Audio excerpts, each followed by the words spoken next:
인생을 가만히 보면 모순덩어리고 문제투성이에요. 여러분 그거 인정하십니까? 제가 말하는 모순덩어리 문제투성이라고 하는 이 말의 의미는 뭐냐? 죄와 허물과 실수가 많다는 거예요. 왜 그런 거예요? 우리는 불완전하기 때문에 그래요. 우리는 본질적으로 죄인이기 때문에 그래요. 근데 그와 반면 하나님은 공의롭고 사랑이 많으시고 그분은 자비로우시며 그분은 후회가 없으시고 그분은 실수도 없으신 분, 완벽한 분이에요. 그래서 그분이 쓴 성경책을 정경이라고 그러잖아요. 응? 정경이라는 말을 캐논이라고 말하는데 완벽하다는 거예요. 그렇기 때문에 문제는 하나님에게 있잖아요. 문제는 나에게 있어요. 그렇기 때문에 우리가 누구에게 원망하거나 불평할 이유가 있다 없다? 없다 그 얘기예요.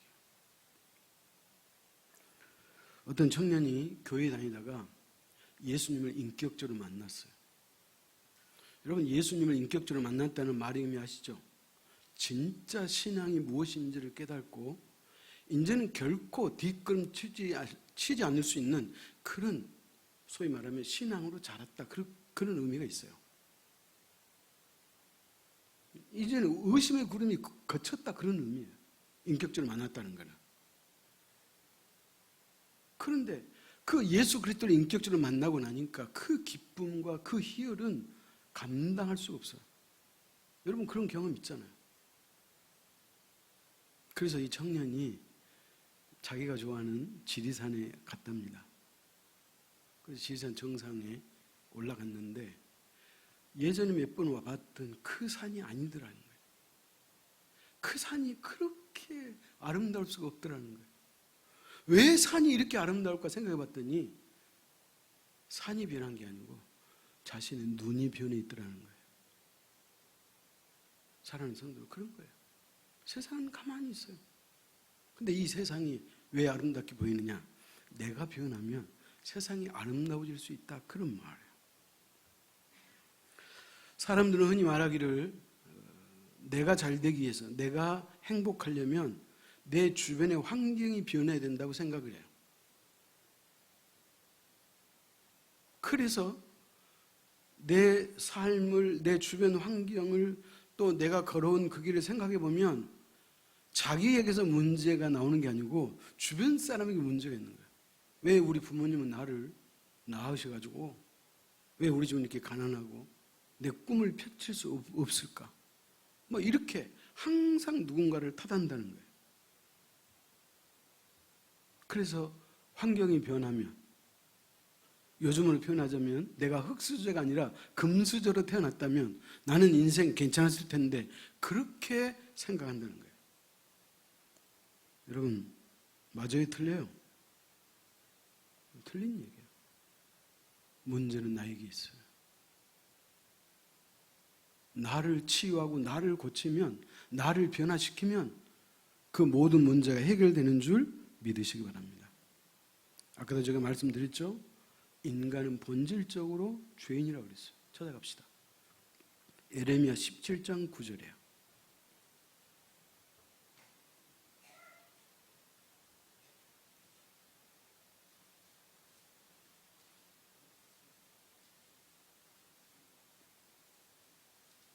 에레미야 17장 9절 같이 읽습니다.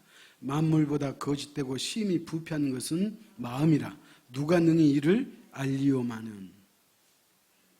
여러분 우리의 마음이 세상의 그 어떤 것보다 더 부패했다는 거예요.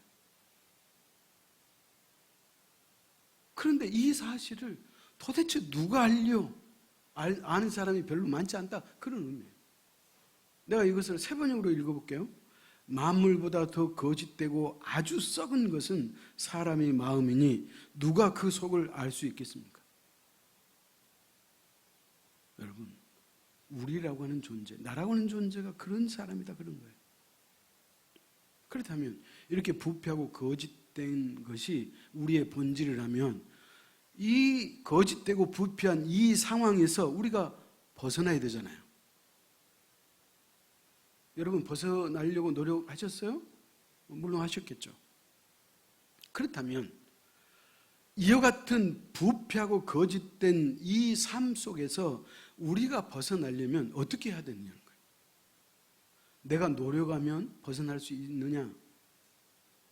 넌센스예요. 그러잖아요. 못 벗어나요. 여러분 우리가 노력한다고 못 벗어나요. 인간 스스로의 노력으로는, 여러분 스스로 노력으로는 결코 변하지 않는 것이 그게 인생이에요. 그 다음에 두 번째, 많이 배우면, 지식을 많이 쌓으면, 지식을 많이 쌓고 남들보다 더 많이 배우면 내가 변화될 수 있느냐? 여러분 그것도 넌센스예요. 변하지 않아요. 겉모습은 조금 변할 수 있어요. 마치 우리가 집에서 오래 살다 보면 벽이 좀 때가 묻고 그렇잖아요. 그래서 이번에 새로 도배를 해야겠다 그래가지고 도배하잖아요. 여러분 그 정도 수준이에요. 우리가 변하지 않아요. 그렇다면 우리 인간은 영영 구제불능인가? 변할 수 없는가? 변할 수 없다면 제가 왜 이 본문을 말씀드리겠어요? 변할 수 있다. 변할 수 있어요. 어떻게 하면 변할 수 있을까요?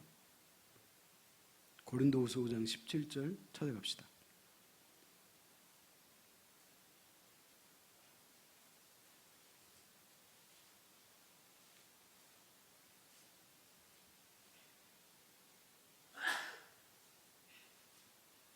고린도후서 5장 17절 같이 읽습니다.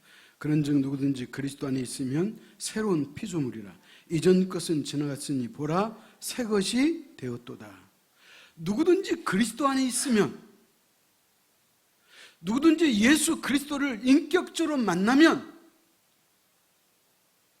방금 찬양에서 우리가 진심으로 우리가 하나님을 섬기는 그런 자세로 우리의 신앙이 바뀌면 그 사람은 변할 수 있다. 성경은 그렇게 말하는 거예요. 그렇기 때문에 우리의 노력으로 우리의 배움으로 바뀌어지는 게 아니에요. 바뀐 것처럼 느낄 뿐이지 결코 바뀌잖아요. 하나님만이, 예수 그리스도만이 저와 여러분을 변화시킬 수 있음을 믿으시기 바랍니다. 디도서 3장 5절 제가 읽습니다. 우리를 구원하시되 우리가 행한 바 의로운 행위로 말미암지 아니하고 오직 그의 국률하심을 따라 중생의 씻음과 성령의 새롭게 하심으로 하셨나니. 제가 설명하면 이런 거예요. 우리가 구원을 얻는 것은 우리의 행위로, 우리의 노력으로 구원받지 않았다는 거예요. 그건 뭐예요? 하나님의 은혜로, 하나님의 능력으로, 우리의 공로가 아닌 예수 그리스도의 십자가의 보혈의 공로로 우리가 구원을 받았다는 거예요. 자, 구원을 받았다는 것은 새로운 사람이라는 거예요. 아멘? 자, 그런데 디도서가 우리에게 하는 강력한 말씀이 있어요. 성령의 새롭게 하심으로 하셨나니, 그런 거예요. 성령 하나님께서 우리를 새롭게 하실 때 우리가 새로워질 수 있다, 그 말이에요. 그렇다면 우리가 믿는 하나님은 성부 하나님, 성자 하나님, 성령 하나님이신 것을 믿으시기 바랍니다. 그렇기 때문에 이 하나님을 우리가 인격적으로 만날 때만이, 이 하나님을 우리가 진심으로 제대로 만날 때만이 우리의 인생에 변화가 있고 하나님의 살아계심을 우리가 증거하고 증명해낼 수 있음을 믿으시기 바랍니다.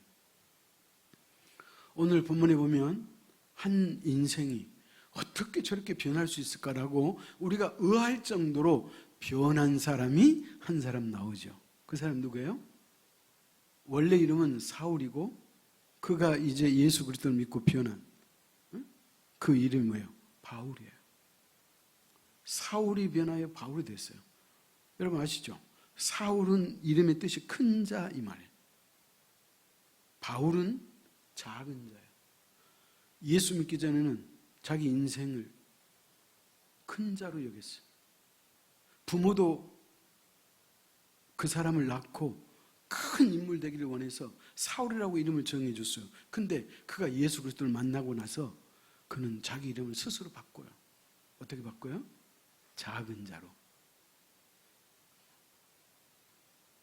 사울이 변하여 바울로 바뀌었다. 그렇게 말하는 거예요. 그러면 이렇게 바뀐 사도 바울이 그가 예수 그리스도를 인격적으로 만난 이후에 그가 했던 고백을 한번 들어봅시다. 찾아갑시다. 빌립보서 4장 11절에서 13절이에요.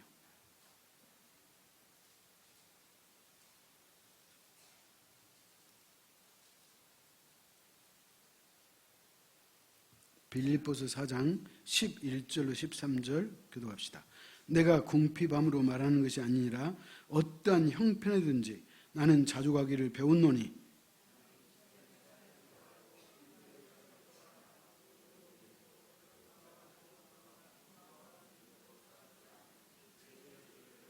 (13절) 내게 능력 주시는 자 안에서 내가 모든 것을 할 수 있느니라. 여러분, 내가 이렇게 내 인생이 바뀐 것은, 내 인생이 이렇게 변화된 것은 내가 아니라는 거예요. 자기가 아니라는 거예요. 나에게 능력 주시는 자 안에서 내가 이렇게 변했다는 거예요. 능력 주시는 자가 누구예요? 하나님이에요. 예수 그리스도예요. 성령님이에요. 그렇기 때문에 우리가 잘 아는 스가랴 4장 6절에 그러잖아요. 이는 힘으로 되지 않고 능으로 되지 않고 오직 하나님의 영으로 되느니라. 성령 하나님의 도움으로 될 수 있다는 거예요. 그렇다면 여러분, 나는 내 인생 이렇게 살고 싶지 않아. 나는 좀 바뀌었으면 좋겠어. 여러분, 그런 생각을 갖고 있다면 오늘 사도 바울이 주님을 인격적으로 만났듯이 여러분도 그 만남이 있기를 축원합니다. 과거에 만났다 할지라도 다시 새롭게 만날 수 있기를 축원합니다. 그렇게 만나야지 우리가 변할 수 있다, 그런 말이에요. 그래서 사도 바울은 어떻게 변했다고요? 예수 그리스도를 만났고 성령의 능력을 체험해서 변했다. 그렇게 성경은 말하는 거예요. 여러분, 사도 바울이 그가 유대인으로서 유대교의 신봉자였잖아요. 그래서 예수 믿는 사람은 눈의 가시야.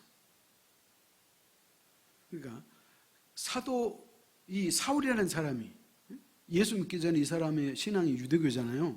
유대교 입장에서 보면 예수 믿는 그리스도교는 소위 말하면 도태돼야 돼. 없애버려야 돼.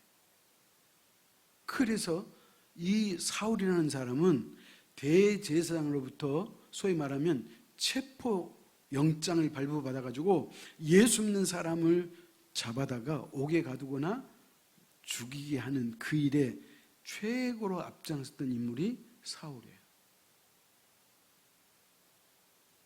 그래서 여러분 초대교회 순교자였던 스데반 집사가 순교했죠. 그 스데반 집사가 순교당하는 일에 1등 공신이 누군지 아시죠? 그가 사울이었어. 그러니까 이 사람이 소위 말하면 아주 악랄한 사람이에요. 아주 나쁜 사람이에요. 근데 이제는 한술 더 떠가지고 오늘 본문에 보면 다메섹이라고 우리가 알잖아요. 다메섹은 현대어로 표현하면 다마스커스예요. 다마스커스라는 도시는 어디냐?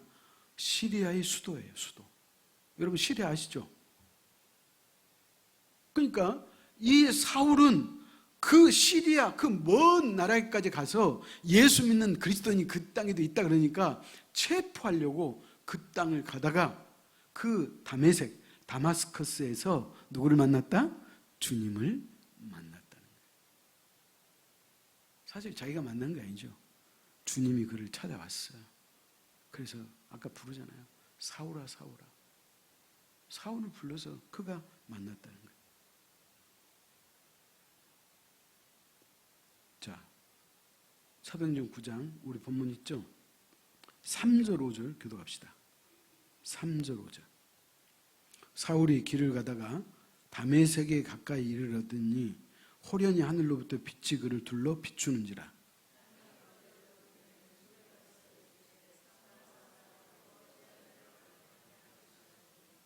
대답하되 주여 누구시니까? 이르시되 나는 내가 박해하는 예수라. 사랑하는 성도 여러분, 그러니까 사도 바울은 예수 그리스도를 만나는 그 기준점에서 그 이전과 이후의 삶이 아주 달랐다는 거예요. 그가 회심하기 이전에는 예수 그리스도를 믿는 사람을 체포하고 죽이는 일에 앞장섰던 사람이에요. 근데 예수 그리스도를 만나고 난 이후부터는 그는 곧바로 복음을 전하는 인물이 됩니다. 여러분, 오늘 보면 20절 볼까요? 자, 20절 시작. 즉시로 각 회당에 예수가 하나님의 아들이심을 전파하니 그랬어요. 여러분, 사울은 예수 그리스도를 만난 다음에 뜸들이지 않았어요. 그는 즉시 회당에 가서, 회당이 어디예요? 유대교를 믿는 사람들이 모이는 장소가 회당이에요. 거기 가서 그리스도의 복음을 전했다. 성경은 그렇게 말하는 거예요. 이것을 우리는 뭐라 그래요? 극적인 변화라 그래요. 예수 그리스도를 만나기 전에는 예수 믿는 사람을 핍박했던 자가 이제는 본인이 핍박을 감수하고 그리스도의 복음을 전한 자로 표현했다는 거예요. 도대체 이 인간에게 무슨 일이 벌어진 거예요? 예수 그리스도를 만났다는 거예요. 성령 하나님을 체험했다는 거예요. 사랑하는 성도 여러분, 우리가 신앙생활을 많이 하는 것도 중요하지만 그러나 예수 그리스도를 만난 경험과 고백이 있어야 돼요. 어제 그 의사 선생님 단일 기도회 강사가 오셨잖아요. 그죠?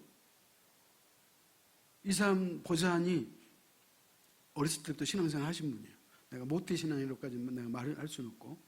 자, 그런데 이 사람이 자기의 질병을 통해서 그리스도를 만났잖아요. 그래서 이분의 지론이 뭐예요? 우리가 생각하는 가나안 땅이 천국이 아니고 오히려 고통스러운 광야가 천국일 수 있다. 그렇게 말하고 있잖아요. 여러분, 우리가 예수 믿고 내가 평안하고 잘 먹고 잘 사는 것이 우리가 예수 믿는 목적이 아니라 그랬어요. 그렇게 믿는 사람은 한참 잘못된 길로 가는 거예요. 여러분, 우리가 그렇게 생각했다면 우리는 돌아서야 돼. 그렇기 때문에 어찌됐든 우리가 그리스도를 만나야 돼. 이번 다니엘 기간 동안에 그리스도를 만날 수 있기를 축복합니다. 만나야지. 너희가 나를 찾고 찾으라. 그러면 내가 너희를 만나게 해주리라고 성경에 말씀하잖아요. 아니, 내가 주님 만날 용의도 없어. 생각도 없어. 그래갖고 어떻게 만날 수 있겠어? 응? 여러분, 우리 속에 간절함이 있어야 돼. 간절함이 있을 때 그 기도가 이루어지는 줄 믿으시기 바랍니다. 여러분, 간절함이 있어야 돼요. 저녁에 다니엘 기도에 나오신 것도 감사한데 그냥 나오셨다가 그냥 가는 것은 또 별 힘이 없어요. 안 나오신 것보다는 훨씬 낫겠죠. 그러나 그 나오실 때 마음의 준비를 하고 나오셔야 돼요. 내 마음속에 주님의 은혜를 사모하고 그 간절함이 그 속에 묻어 있을 때 하나님이 역사하는 줄 믿으시기 바랍니다. 그렇기 때문에 오늘 사울을 보십시오. 예수를 만난 전과 후가 인생이 달라졌잖아요. 그러면 이제 우리가 여러분 자신을 생각해 봐. 내가 예수 믿기 전과 이후가 나는 정말 달라졌는가? 달라진 거는 같아요. 그러나 많이 달라졌는가? 한번 생각해 보라는 거예요. 달라짐이 없다는 것은 뭐냐? 내가 신앙 안에 깊이 내가 들어가지 못했다 그런 말이에요. 여러분, 죄송한 표현인데 구약의 표현으로 말하면 마당만 밟을 뿐이라 이런 말이에요. 마당만. 직접 내가 하나님 앞에 제사 드리지 못하고 그냥 마당만 왔다 갔다 하는 거예요. 여러분, 요한계시록에 보면 천사가 그래요. 너는 마당은 재지 마라 그래요. 마당은. 왜? 마당은 왔다 갔다만 하니까. 사랑하는 성도 여러분, 여러분 속에 간절함이 있어야 돼. 그러면 내 마음속에 간절함이 없는데 어떻게 하냐고. 여러분, 간절함을 달라고 기도해야죠. 그게 기도 제목이에요. 나에게 간절함이 없으면 간절함을 달라고 내가 기도하는, 그게 중요한 거예요. 사도 바울은 간절함이 없었어요. 응? 우리가 볼 때는 간절함이 없었죠. 근데 주님이 그를 찾아오신 거예요. 여러분, 그가 간절함이 없는 것 같죠? 간절함이 누구보다도 컸어요. 왜 그런 줄 아세요? 그는 유대교라고 그랬잖아요. 똑같이 하나님을 믿어요. 구약은 유대교잖아요. 근데 그리스도가 이 땅에 오신 이후부터 신약은 기독교잖아요. 그러니까 자기는 자기가 믿는 종교 유대교를 위해서, 자기가 믿는 하나님을 위해서 예수 믿는 사람들을 잡아가두고 죽이는 일에 앞장서는 것이, 그게 하나님을 위해서 하는 최고의 일이라고 그는 생각했어요. 그렇기 때문에 그는 하나님 앞에 열심을 냈는데 그 열심이 잘못된 것뿐이에요.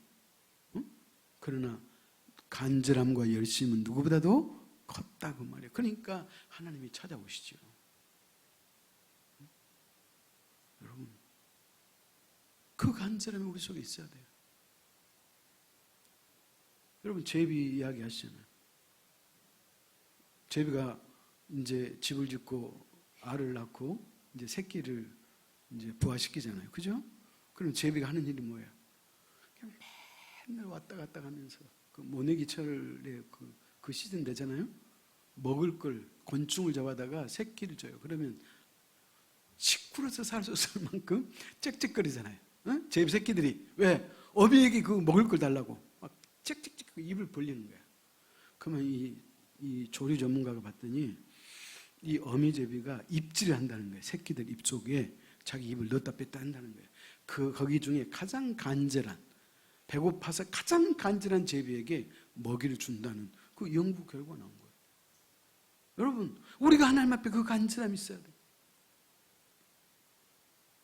아니, 적어도 우리가 예수 그리스도를 믿는다면 정말로 그 감격과 감사의 그 경험치가 우리에게 있어야 되잖아요.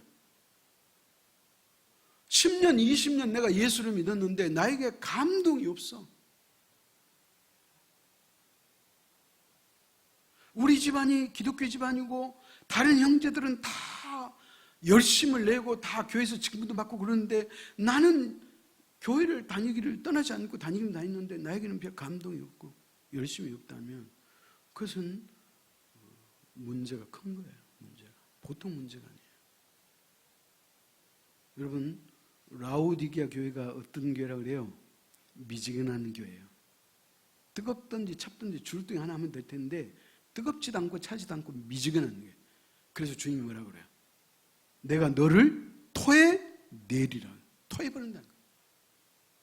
여러분, 우리가 뭐 음식을 먹다가 비위상하면 우악 하잖아요. 토해 내버리잖아요. 그게 정상이거든. 그렇지 않으면 나에게 해로우니까 내 몸이 알아서 토해 내버리는 거예요.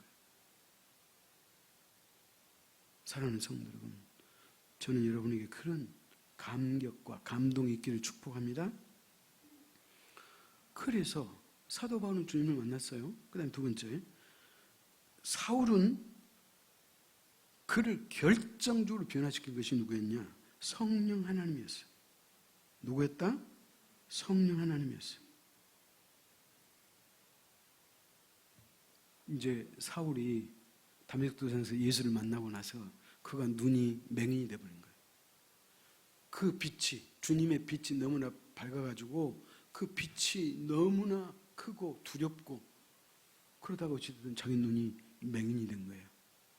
그래서 집가라 하는 그 동네에 한 집에 머물러 있는 거예요. 옴짝달싹을 못하는 거예요.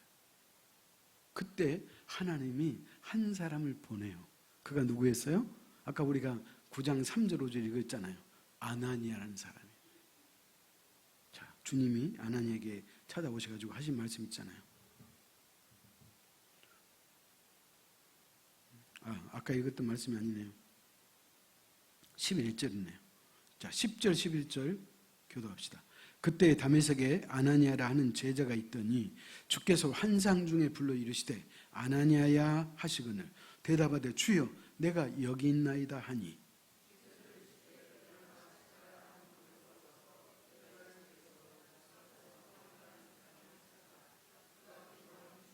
같이 읽습니다. 그가 아나니아라 하는 사람이 들어와서 자기에게 안수하여 다시 보게 하는 것을 보았느니라 하시거늘. 그랬어요. 하나님이 아나니아를 불렀어요. 다마스커스 다메섹에 살고 있는 주님의 제자 아나니아가 있어요. 그러니까 이 사람은 예수 그리스도를 믿는 사람이었다 그 말이에요. 근데 이 사람이 신실했어요. 그러니까 하나님이 아나니아를 부르신 거예요. 아나니아야, 아나니아야. 너는 지금 곧장 직가라고 하는 동네에 갔으면 사울이라는 자가 있을 것이다. 그가 눈이 어두워서 지금 앞을 못 보고 있다. 그러니까 네가 그를 찾아가서 그에게 어떻게 하라 그래요? 너가 안수해 주거라. 안수게 되줘라. 그러면 그의 눈이 뜨일 것이다. 그리고 그 사울에게 내가 환상을 보여줬다. 어떤 한 사람이 자기를 찾아와서 안수기도 해줄 때 자기 눈이 뜰 것을 이미 내가 보여줬느니라. 그러니까 걱정하지 말고 가라. 그렇게 말하는 거예요. 여러분, 그때 다 아나니아가 사울이라는 이름을 듣고 그냥 깜짝 놀랍니다. 왜? 이미 소문이 다 났어. 이스라엘에서 그 먼 나라 시리아까지 와가지고 예수 믿는 사람을 체포하려고 군인과 함께 왔다고 하는 그 소문을 이미 아나니아는 듣고 알고 있는 거예요. 근데 그 사람에게 가서 안수해라는 거예요. 그래서 아나니아가 주님 앞에 이의를 제기해요. 나 못합니다. 도대체 주님께서 그 사람이 어떤 인물인데 나더러 가서 그 사람한테 기도해달라고 그럽니까? 나는 못해요. 그렇게 아나니아가 얘기하는 거예요. 자, 13절 14절 교독합시다. 아나니아가 대답하되 주여 이 사람에 대하여 내가 여러 사람에게 들었사온즉 그가 예루살렘에서 주의 성도에게 적지 않은 해를 끼쳤다 하더니.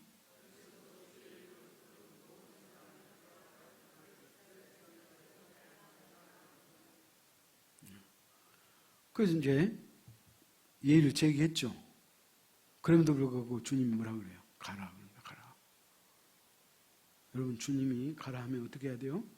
가야죠. 그래서 이 아나니아가 집 가는 동네를 찾아갔고 갔더니 그 사울이라는 자가 맹인이 돼가지고 꼬꾸라져 있는 거예요. 엎드려 기도하고 있는 모습이라는 그 얘기예요. 그래서 아나니아가 그를 기도해 줬더니 그의 눈에 비늘이 벗겨졌다. 그렇게 성경은 말하고 있는 거예요. 그렇다면 이 사울은 그리스도를 다메섹 도에서 만났고 성령의 능력으로 이 사람이 소위 말하면 변화된 거예요. 그리고 나서 이제 이 사람이 변화됐잖아요. 그렇다면 도대체 우리가 예수를 믿고 변한다는 것은 어떤 의미의 변화냐? 이것을 사도 바울을 통해서 우리에게 가르쳐주는 거예요. 첫째, 그의 영혼이 변한 거예요. 저와 여러분이 예수 그리스도를 인격적으로 만나면 첫째, 뭐가 변화된다? 영혼이 변화가 오는 거예요. 자, 아까도 말씀드렸지만은 아나니아가 안수기도 했더니 사울의 눈에서 비늘 같은 게 벗겨졌다 그랬잖아요. 그래서 이제 눈이 띄어졌어. 자, 사울의 눈이 떴다는 말의 의미는 뭐냐? 육신의 눈이 떴다는 의미도 있지만 진짜 의미는 뭐예요? 영적 눈이 떴다는 거예요. 아멘? 그래서 성령이 교회들에게 하시는 말씀을 들을지어다 그러잖아요. 그러니까 영적 귀가 열리면 하나님의 말씀이 들려지는 거예요. 영적 눈이 열리면 하나님의 말씀이 보이는 거예요. 하나님의 말씀이 보인다, 들린다는 말의 의미가 뭐냐? 전에는 하나님의 말씀을 읽어도 이해가 안 돼. 그리고 동의할 수가 없어. 태초에 하나님의 천지를 창조하시니라. 하나님이 사람을 흙으로 빚으시고 그 코에 생기를 불어넣으시니 사람이 생명된지라. 도대체 믿어지지가 않아요. 말도 안 돼.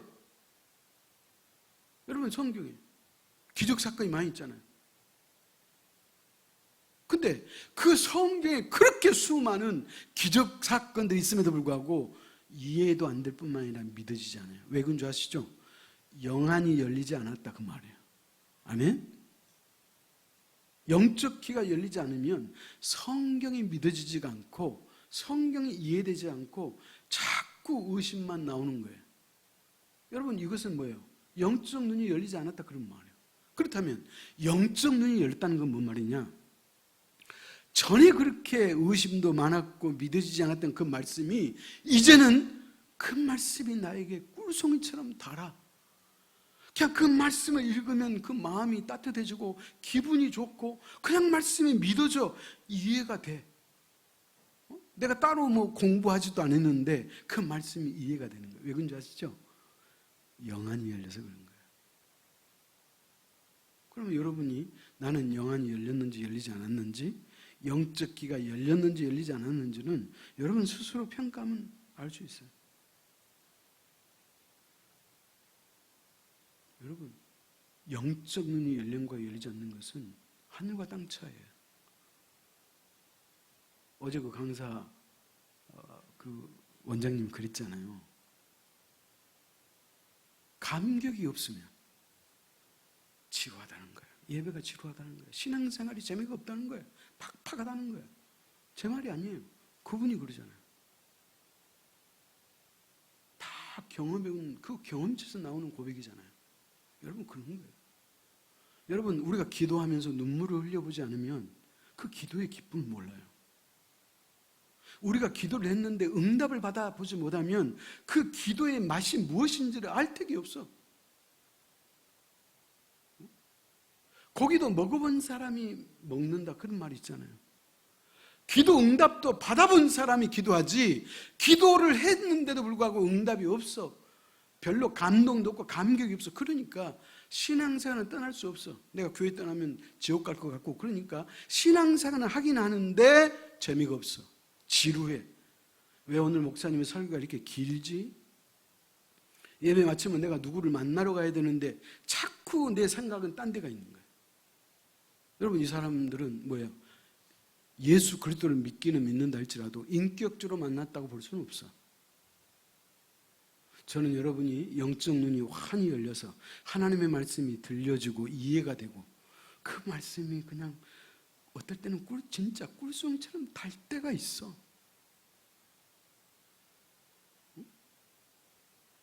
그런 경험치가 없는 사람들은 누구보다도 열심히 이 저녁에 다니엘 기도에 나오셔야죠. 우리가 하나님을 만날 만한 때가 있어요. 여러분 전도서 3장 1절 보면 만사의 때가 있나니 그랬죠. 사람이 죽을 때가 있고 날 때가 있고 건강할 때가 있고 아플 때가 있고 아픈 질병이 치유할 때가 있다고 하는 그 때가 다 있어요. 지금은 어떤 때예요?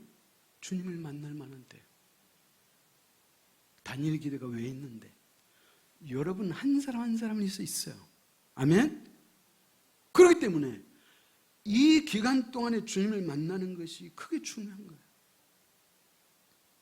그래서 예수 그리스도를 인격적으로 만나면 뭐가 변한다? 영혼이 변한다. 여러분 요한복음 3장에 가면 니고데모라고 하는 사람이 있어요. 니고데모. 이 니고데모는 영안이 열리지 않았어요.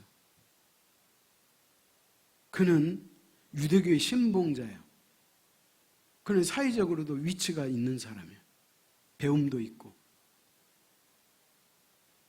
우리식으로 표현하면 동네 유지 이상은 돼요.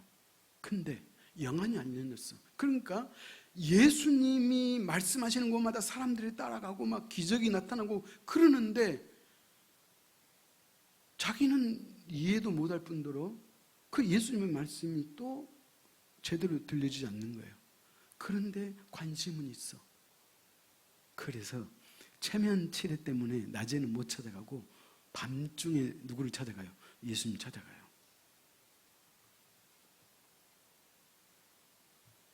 예수님을 딱 찾아오니까 예수님은 그 사람을 알아요, 몰라요? 알아. 예수님 여러분 알아요, 몰라요? 다 알아. 그러니까 여러분 목사한테 체면치레할 때가 있어요. 인간 사이는 체면치레할 수 있어요. 어느 정도 그는 용인될 수 있어요. 그러나 하나님 앞에는 소용없어요. 하나님 앞에 가면 쓰면 안 돼. 하나님 앞에 체면치레하면 안 돼. 그래서 이제 니고데모가 밤중에 주님을 딱 찾아갔어요. 그러니까 주님이 딱 보자마자 하신 말씀이 요한복음 3장 3절 제가 읽습니다. 예수께서 대답하여 이르시되 진실로 진실로 내게 이르노니 사람이 거듭나지 아니하면 하나님의 나라를 볼 수 없느니라. 거듭난다는 것은 뭐냐?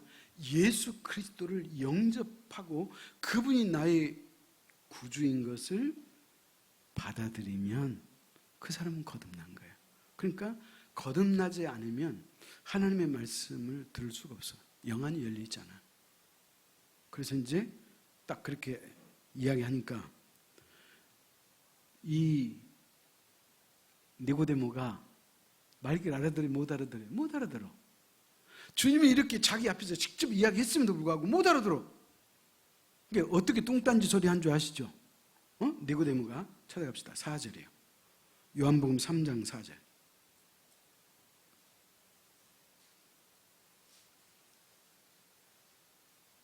시작. 니고데모가 이르되 사람이 늙으면 어떻게 날 수 있사옵나이까? 두 번째 모태에 들어갔다가 날 수 있사옵니까? 3절에 주님이 뭐라 그래요? 누구든지 거듭나지 않으면 하나님의 나라를 볼 수 없느니라. 거듭났다는 것은 뭐예요? 예수 그리스도를 믿고 내가 중생 새로 태어나지 않으면 이 말이에요. 새로 태어나야지 너가 영생을 얻고 하나님의 백성이 될 것이다. 그렇게 이야기하니까 새로 태어나야 된다고? 그러면 아니 내가 이렇게 이제 이 나이 먹도록 내가 나이가 늙었는데 내가 우리 엄마 뱃속에 들어갔다가 다시 태어나야 된다고? 지금 이렇게 알아듣는 거예요. 말이 돼요 안 돼요? 말 안 되잖아요. 왜? 왜 말이 안 돼? 영안이 닫혀 있으니까. 여러분 그런 거예요. 그러니까 예수님이 5절 같이 읽습니다. 예수께서 대답하시되 진실로 진실로 내게 이르노니 사람이 물과 성령으로 나지 아니하면 하나님의 나라에 들어갈 수 없느니라. 거듭나지 않으면 하나님 나라에 못 들어간다는 거예요. 물과 성령으로. 여기서 물은 뭐예요? 세례예요. 내가 예수 그리스도를 나의 구주로 내가 받아들이고 인정하고 고백한다고 그 고백하는 자에게 교회가 세례를 베풀잖아요. 여러분 우리 가운데 저한테 세례 받은 사람 여러분 되잖아요. 그게 물이에요. 물과 그냥 성령으로. 여러분 우리가 예수 그리스도를 믿으면 우리가 예수 그리스도를 내가 믿는 그 순간 그분이 나의 구주인 것이 된 그 순간 내 안에 누가 오신다? 성령 하나님이 오시는 거예요. 그래서 지난주에 우리가 성찬식 했지만 여러분 세례 받은 사람 이상이야 세례를 받는다 그랬어요. 왜? 그렇지 않고는 그 그리스도의 보혈의 그 진리를 이해할 수 없으니까.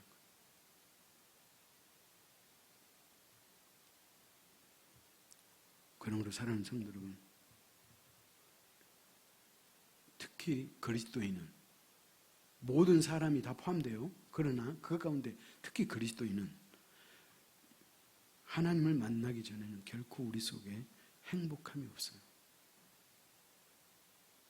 여러분, 성 어거스틴이 그가 회심하고 그가 자신의 인생을 되돌아보면서 고백록을 썼어요. 그 고백록을 쓰면서 유명한 말을 했어요. 뭐라고 했느냐? 이렇게 이야기했어요. 당신의 품 안에 안기기 전까지 내 영혼에는 참 평안이 없었습니다. 예수 그리스도 품 안에 내가 안기기 전까지는 나에게 참된 평안이 없었다 그 얘기예요. 그러므로 이 그리스도를 만나야 돼. 이 그리스도를 만날 수 있기를 축원합니다. 그래서 사도 바울은 그리스도를 만났잖아요. 그리고 나니까 자신의 영혼이 변한 거예요. 영혼이 중생한 거예요. 그럼 두 번째, 예수 그리스도를 만난 사람은 또 뭐가 변하느냐? 그 사람의 인생관이 변화가 봐. 인생관이 다른 말을 가치관이라고 해요. 예수 믿기 전에는 사람들의 목표치가 달라요. 어떻게든지 내가 돈을 많이 벌어야겠다. 어떻게든지 내가 결혼하기 전에 집 장만을 해야 되겠다. 집 장만한 사람은 어떻게든지 내가 평수를 늘려야 되겠다. 그러다 보면 인생 다가. 어떤 사람은 그 집값을 다 융자를 갚지 못하고 죽는 사람도 있을 거예요.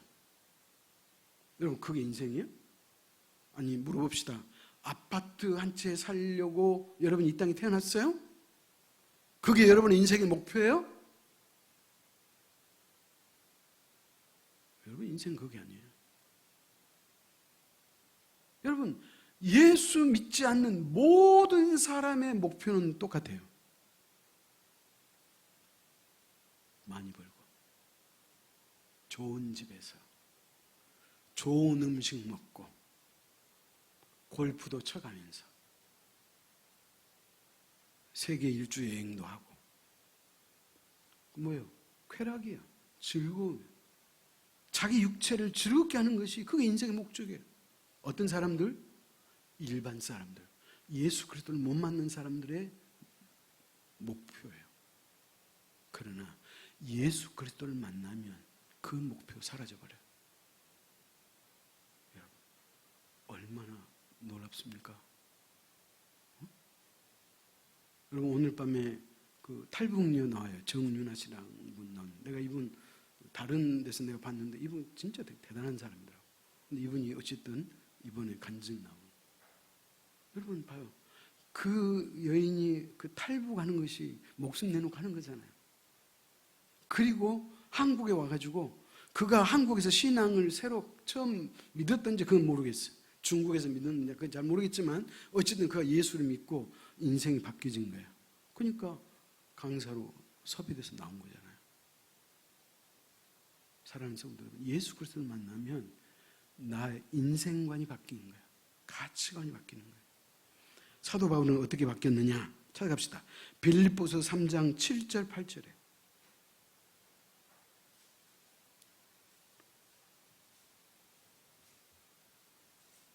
빌립보서 3장 7절 8절 교독합시다. 그러나 무엇이든지 내게 유익하던 것을 내가 그리스도를 위하여 다 해로 여길 뿐더러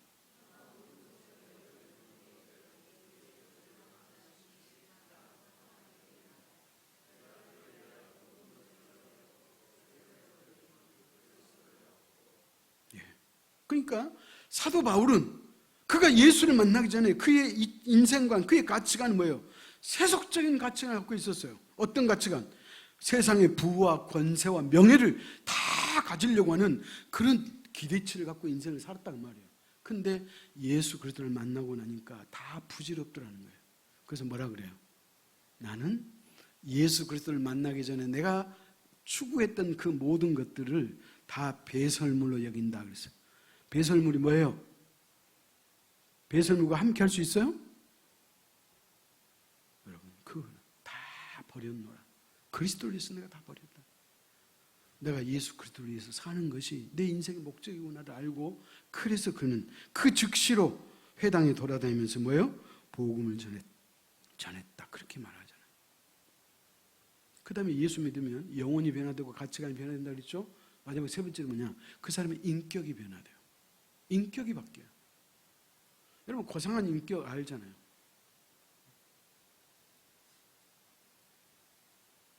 지난주에 그 고창 문화전당에서 음악회가 있었어요. 그래서 그걸 갔는데, 거기를 갈 때 그 항상 보는 사람 몇 사람 있어요. 그 중에 한 분이 누구냐면 김종길 원장님이요. 이빈욱 원장. 그분이 당신 건물을 우리 교회에 이제 주셨잖아요. 그리고 그 세값도 절반밖에 안 받고, 그리고 사택은 돈 안 받고 방 하나 원룸 하나 쓰도록 주셨고, 그러니까 고마운 분이에요. 근데 그 고마움도 있지만 나는 김종일 원장 딱 생각하면 뭔 생각이 드냐면, 내가 지금까지 64년을 살면서 이렇게 인격이 좋은 사람 5손가락 안에 들는 사람이다. 내가 그걸 느끼는 거예요. 무슨 말인지 알겠죠? 여러분, 예수 그리스도를 만나면 인격이 변하는 거예요. 그러면 사도 바울은 어떻게 인격이 바뀌었느냐? 찾아갑시다. 디모데전서 1장 15절.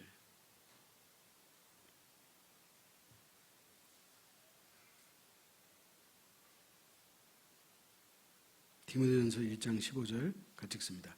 mit보다 모든 사람이 받을 만한 이 말이여 그리스도 예수께서 죄인을 구원하시려고 세상에 하였도다. 죄인 중에 내가 괴수니라. 자기는 예수를 만나기 전에는 자기는 어떤 사람이에요? 유대인 중에 유대인이에요. 바리새인 중에 바리새인이에요. 그는 가말리엘 문화에서 그 당시 당대 최고의 스승 밑에서 공부했던 사람이에요. 그는 로마의 시민권을 갖고 있어서, 그러니까 우리식으로 표현한다면 지금 가질 수 있는 모든 것을 다 조건을 갖추고 있는 사람이 사도 바울이에요. 그런데 예수 그리스도를 만나고 나니까 자기가 누구였는지를 아는 거예요. 나는 죄인 중에 괴수였다. 우리도 다 죄인이잖아요. 근데 아니에요. 저는 죄인 중에 최고 우두머리가 바로 저였어요. 그렇게 고백하는 거예요. 왜 그래요? 그 사람의 인격이 바뀌니까 그런 거예요. 사랑하는 성도 여러분, 사람은 스스로 변하지 않아요. 노력으로 변하잖아요. 배움으로 변하잖아요. 그러나 오직 예수 그리스도 그분을 만나면 변할 수 있어요. 그분을 이 다니엘 기간 동안에 만날 수 있기를 축복합니다. 기도하겠습니다. 하나님 아버지, 하나님이 우리를 얼마나 사랑하시는지 우리에게 영적 눈을 뜨게 하시고 영적 귀가 열려지기를 원하시고 소망하시는 우리 주님인 것을 믿고 진심으로 감사합니다. 하나님은 사울이라는 사람을 바꾸시려고 다메섹 도상에서 그를 만나 주셨고 그가 변화되어 그의 영혼도 변화되고 인생관도 변화되고 그의 인격도 바뀌었음을 우리가 깨닫습니다. 아버지 하나님, 무엇보다도 예수 그리스도를 만나기를 원합니다. 만나 주시옵소서. 우리 자유교회 모든 가족들 가운데 한 분도 빠짐없이 살아계신 주님을 만나서 영혼이 변화되고 인생관이 바뀌게 도와주시고 그리고 더 나아가 인격도 바뀌어져서 하나님의 사람으로 온전하고 그리고 그동안에 추구했던 세상 것을 사도 바울처럼 배설물로 여기고 인생이 무엇인지 어떻게 사는 것이 바른 삶인지 그것을 생각하고 하나님이 기뻐하는 삶을 살아낼 수 있는 우리 모든 가족이 되도록 축복하여 주옵소서. 예수님의 이름으로 기도하옵나이다. 아멘.